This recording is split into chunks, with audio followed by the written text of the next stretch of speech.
श्रोता प्रेमियों, मैं राम सागर शास्त्री आप लोगों के समक्ष रखने जा रहा हूं अहिल्या विवाह।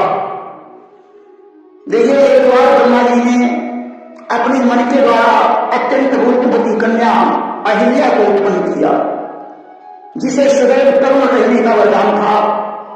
देखिए, अहिल्या का नाम पंच कन्याओं में सबसे पहले आता है।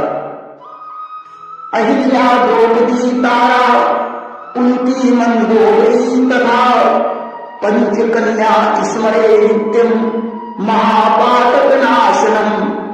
अहिल्या, द्रौपदी, तारा, कुंती और मंदोदरी, इन पंच कन्याओं का नाम प्रातः काल लेने से बड़े पातक का विनाश हो जाता है। सरयू के तट पर महर्षि गौतम का आश्रम था। ब्रह्मा जी ने अहिल्या को गौतम वृक्ष के पास धरोहर के रूप में रख दिया था। गौतम जब बाण चढ़ाते थे तो अहिल्या बाणों को उठा लाती थी। आश्रम पर तमाम संत महात्माओं की भीड़ रहती थी। धीरे धीरे अहिल्या को गौतम से लगाव हो गया। वह यही चाहती थी कि मेरा विवाह महर्षि गौतम के साथ हो जाए। अहिल्या की सुंदरता को सारे देवता मोहित थे। देवराज इंद्र की ऐसी कामना थी कि मेरा विवाह अहिल्या के साथ हो जाए। अब ब्रह्मा जी विचार करने लगे कि अगर हम अहिल्या का विवाह गौतम के साथ कर देंगे तो सारे देवता नाराज हो जाएंगे, इसलिए इसके विवाह के लिए कोई शर्त रखनी पड़ेगी। एक बार ब्रह्मा जी ने एक सभा जोड़ी और उसमें उन्होंने सभी देवताओं और मुनियों के समक्ष एक शर्त रखी कि मैं अपनी पुत्री अहिल्या का विवाह उसी के साथ करूंगा जो त्रिलोकों की परिक्रमा करके सबसे पहले आएगा। शर्त को सुनकर गौतम ऋषि सबसे पहले त्रिलोकों की परिक्रमा करने के लिए निकल पड़े। देवराज इंद्र ने देखा कि गौतम तो चले गए, मुझे भी जाना चाहिए। आज ऐरावत हाथी पर सवार होकर इंद्र भी परिक्रमा करने के लिए निकल पड़े। अन्य देवताओं ने देखा इंद्र तो चले गए, हमें भी चलना चाहिए।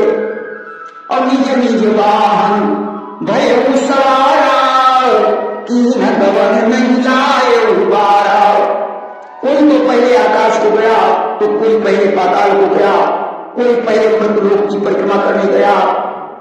बहुत से संत भी विवाह के लालच में परिक्रमा करने से पड़े।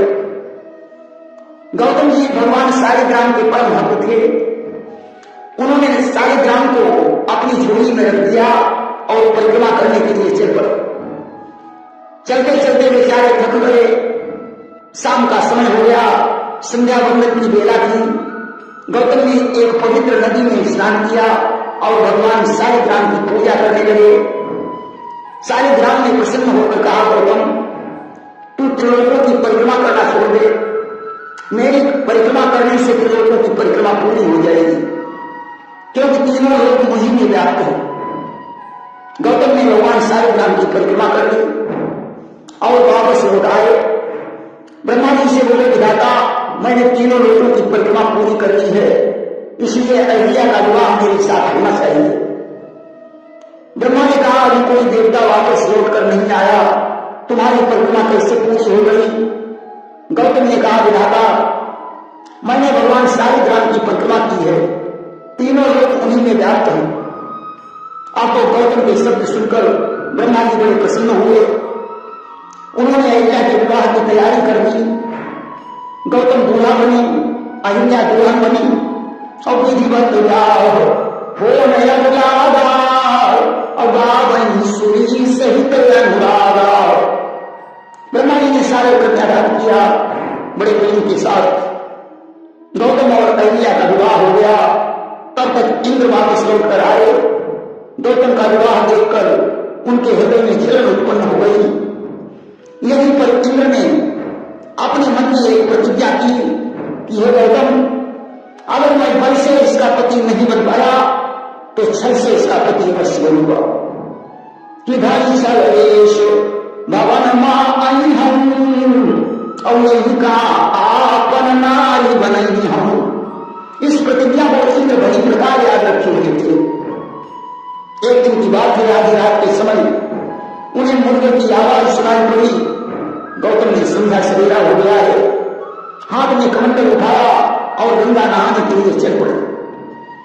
या को एक दिवस जब मुर्गे काटन को हुआ, चल दिए नहाने गंगा को, गौतम ने समझा भोर हुआ।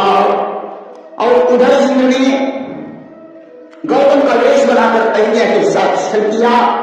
इधर गंगा जी ने गौतम को बताया कि तेरे घर में छल हुआ है।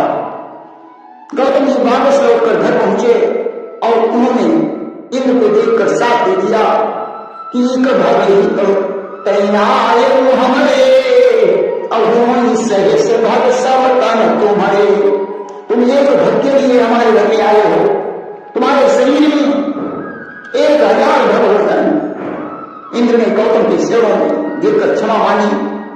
गौतम ने कहा यज्ञ के प्रताप से ये भग चिन्ह 1000 आंखों में बदल जाएंगे।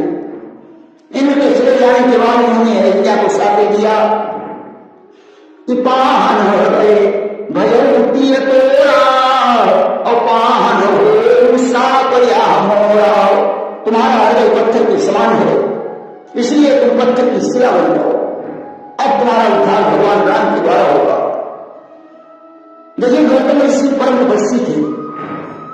एक बार पंचवटी में काल पड़ गया। गौतम ने अपने तपोबल से बहुत से ऋषियों का पालन पोषण किया। अकाल समाप्त होने के बाद ऋषि अपने आश्रम को वापस जाना चाहते थे, परंतु गौतम के डर से कुछ कर नहीं सकते थे। एक दिन ऋषियों ने उपाय सोचा। उन्होंने एक माया की गाय बनाकर गौतम ऋषि के अपना गाय में पहुंचा दी। गौतम ने संकी लेकर गाय को देश से ही हाँकना चाहा, गाय मर गई। ऋषियों ने उन्हें गौ हत्या का दोष लगा दिया और वहां से चले गए। गौतम ने गौ हत्या का विमोचन करने के लिए बहुत दिन शंकर जी की पूजा की। शिव ने प्रकट होकर उन्हें बताया कि तुम तो वैसे भी निष्पाप हो, ये सारी शालांति ऋषियों की थी। अब तो गौतम को ऋषियों पर क्रोध आया। उन्होंने श्राप दे दिया कि दंड का रण जलकर भस्म हो जाए और वहां निशाचर निवास करें।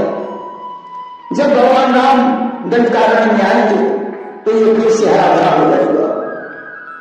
यदि सदानंद जी गौतम के ही पुत्र थे, जो निवंश के पुरोहित माने जाते हैं।